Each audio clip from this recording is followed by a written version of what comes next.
Ok, bienvenidos al programa Dominó Político, este programa que lo hacemos con mucho gusto para todos ustedes desde aquí nuestros estudios aquí en Saltillo, Coahuila. Y pues ya 22 años de este programa, ya quedamos en televisión y después estamos para televisión en todo el estado de Coahuila y para redes sociales. Hoy nos incorporamos al Face en vivo, así que muchos de ustedes ya nos están viendo. Gracias por continuar con nosotros. Gracias a nuestros 5,000 amigos invitados que tenemos, contactos que tenemos en el Face, más los de nuestros amigos que invitamos el día de hoy. Así que están con nosotros nuevamente después de la pandemia, después del 23 de marzo del 2019, perdón, del 20, que ya los invitados solo eran vía telefónica por la pandemia, pero los animamos a invitar nuevamente hoy, por derecho de antigüedad, al ingeniero Carlos Alberto Arredondos y Bájeles, de antigüedad en el programa, no de edad, no. También de la otra. Ah, también de la otra, Sí. ok. Él es columnista, articulista y su director del periódico Vanguardia, así que aquí está con nosotros. Bienvenido, Carlos. Javier, un placer estar acá otra vez en el estudio. Jorge, ¿cómo estás? Bien. Carlos, qué gusto. Y el licenciado Jorge Herman Reis, él es, pues también hace tiempo ya estaba con nosotros. Él es empresario, es más, empresario distinguido. Le acaban de dar un reconocimiento vía el gobierno del estado por ser un empresario exitoso. Y también es analista de radio, la primera, y también el Infonor, que es donde lo vemos. ¿Cómo estamos, Jorge? Muy bien, Javier, mucho gusto. Gracias por invitarnos aquí de nuevo. Oye, qué padre estar de regreso en vivo, ¿no? Siempre hace falta. Ya la pantalla a veces, cuando nos vemos a través de la pantalla, cansa un poquito, ¿no? Carlos, gusto en verte. Te había Igualmente. visto también por a través de la pantalla. Habíamos tenido la oportunidad de platicar. Bien, pues entramos de lleno porque yo creo que necesitamos unas 5 horas por los temas que vamos a tratar. Necesitamos 5 horas, a ver si nos aguanta mi amiga, mi amigo. Vamos a ejercitar la capacidad de síntesis. Sí, en 5 horas. Así que también está nuestro ingeniero de producción, es el jefe de producción, Homero Aguirre, el ingeniero, está apoyándonos en toda esta transmisión. Y bueno, entramos de lleno. En estos tiempos de pandemia, híjole, vimos cosas irregulares, más irregulares que eficientes, ¿eh? La cuestión de salud, de economía. El primer ejecutivo andaba por la calle de la amargura y creo que así nos trae una 4T, pero no sé qué será 4T, yo creo 4 destrucción, o le han puesto de varias maneras. Quiero que me ayuden a analizar esto. México llegó hasta esta 4T. Aquí he tenido yo a los de la 4T, ¿eh? Antes de la pandemia aquí estaban conmigo y me explicaban ellos que la primera era la de la independencia y luego las leyes de reforma y luego la revolución, y esta de Andrés Manuel López Obrador. La revolución, pues sí, trae una verdadera revolución, pero quiero que me ayuden ustedes a entender esto. Antes, durante y después que llegó la 4T. ¿Qué sucedió? ¿Por qué estamos con la 4T ahorita? Y parece ser que va a seguir. Parece que amenazan que va a seguir. Quiero que ustedes, conocedores de estos temas, nos ayuden a todos, nuestros amigos. ¿Qué sucedió? ¿Qué había antes antes que llegara la 4T? ¿Por qué llegaron a la 4T? Bueno, Javier, lo hemos comentado varias veces en los programas anteriores. El problema, desde mi punto de vista, es que tenemos una clase política que está básicamente afectada de los mismos vicios. No importa cuál partido agarres, no importa cuáles siglas analices, los vicios que ves son esencialmente los mismos. Y un ejercicio muy sencillo para visualizar esto es que uno revise la prensa de los diferentes lugares donde gobiernan las diferentes siglas, las diferentes marcas. Si tú agarras los periódicos del estado de Guanajuato, te darás cuenta de que allí el PRI, Morena y los demás partidos acusan al PAN de X, Y y Z. Si tú agarras la prensa de Coahuila, verás que aquí el PAN, Morena y los demás partidos acusan al PRI de X, Y y Z, de las mismas X, Y, de las mismas Z que allá. Y si tú vas a Nuevo León o a Jalisco, verás que el PRI, el PAN, Morena y los demás acusan a Movimiento Ciudadano de lo mismo. Es decir, no hay diferencias esenciales, porque en México nos pasó una cosa con el advenimiento de esto que hemos dado en llamar la transición democrática, que fue la dilución de la ideología. los partidos perdieron el fondo ideológico que tenían y las ideas que defendían se fueron haciendo cada vez menos visibles, y en un esfuerzo por llegar al gran electorado y acercarse a un centro muy raro que hemos construido en México, un centro político me refiero, pues se diluyó. Y eso implicó que se construyera una gran desesperanza ante la sociedad. La sociedad se volvió una sociedad descreída ya totalmente. Y es un fenómeno, por cierto, y lo comentamos en la siguiente intervención, que no es exclusivo de México. Y entonces el que logró concitar la esperanza de la gente en una transformación del sector público, pues fue Andrés Manuel López Obrador. Pero entonces, para sintetizar la idea nada más, diría, ¿quién construyó el pavimento para que Andrés Manuel llegara al poder? Andrés Manuel, no la T4, Andrés Manuel, ¿sí?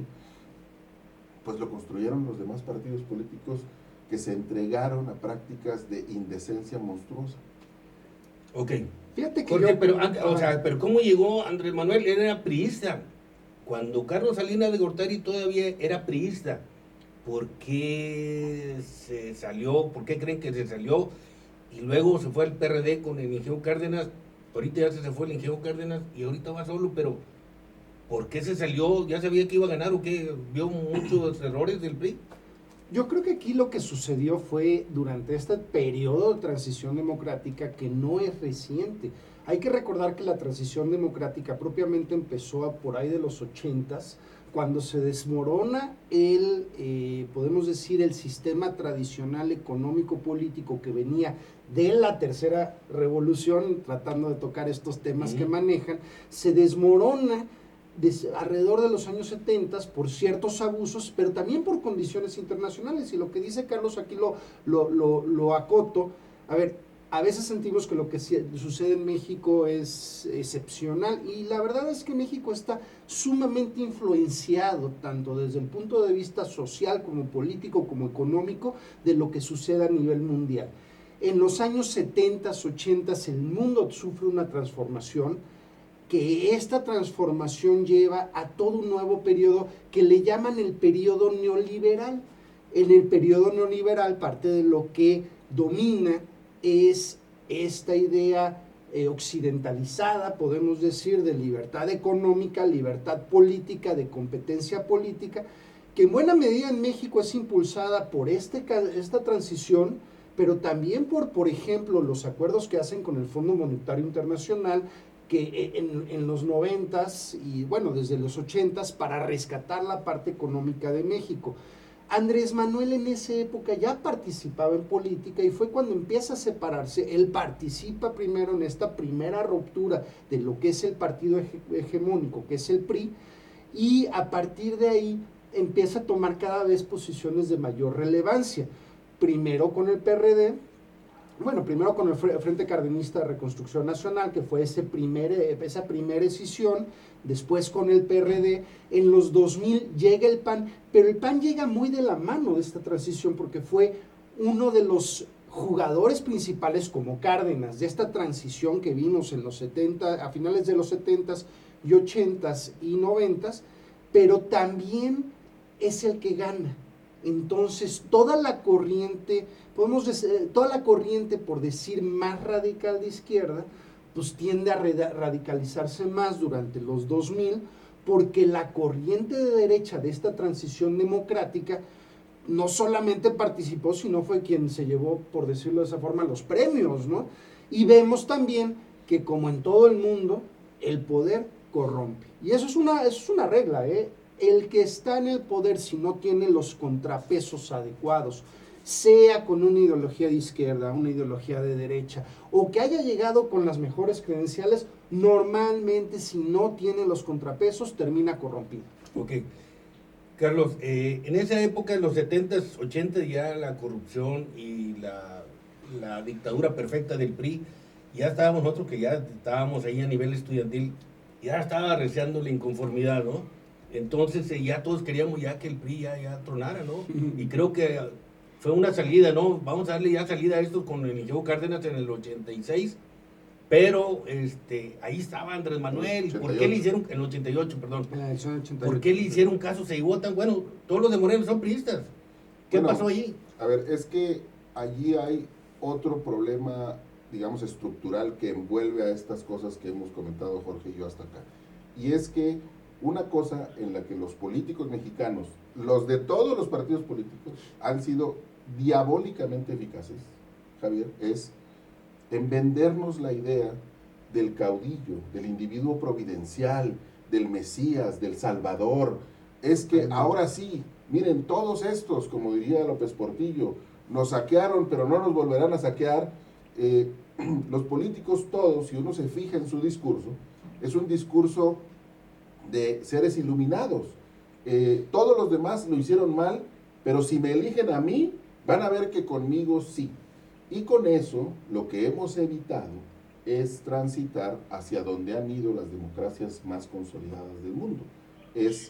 Y que es la construcción de un sistema de instituciones públicas capaces de generar estos contrapesos de los que hablaba Jorge, que no dependan solamente del hecho de que exista una oposición que sea sólida, sino que los arreglos institucionales hagan difíciles los excesos o que los vuelvan imposibles de manera ideal.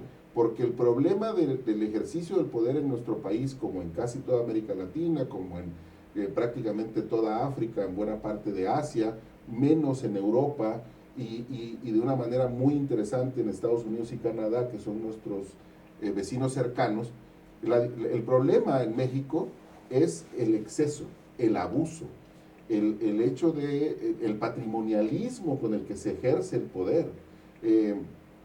Y entonces cuando se ejerce así, las normas no terminan por arraigar en la cultura, no se consolidan instituciones que sean capaces de impartir justicia, de educar, de buscar la justicia social, y esas cosas son las que nos tienen en el punto en el que estamos.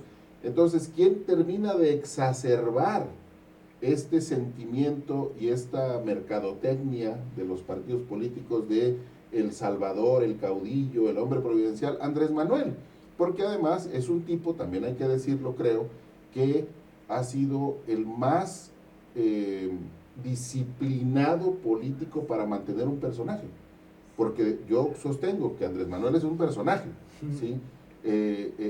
Pero es muy disciplinado. Todos los políticos en general son un personaje, pero este es el más no disciplinado. se sale del orden, no se aparta, del desorden. No se aparta, sostiene, da ejemplo, es un hipócrita, sí, pero es un hipócrita consistente. Entonces, mire, estamos también para la televisión, así que ahorita vamos a hacer una pausa para la televisión. Aquí los del Facebook, aguántenos un momentito, pero pues tenemos que hacer la pausa para la tele.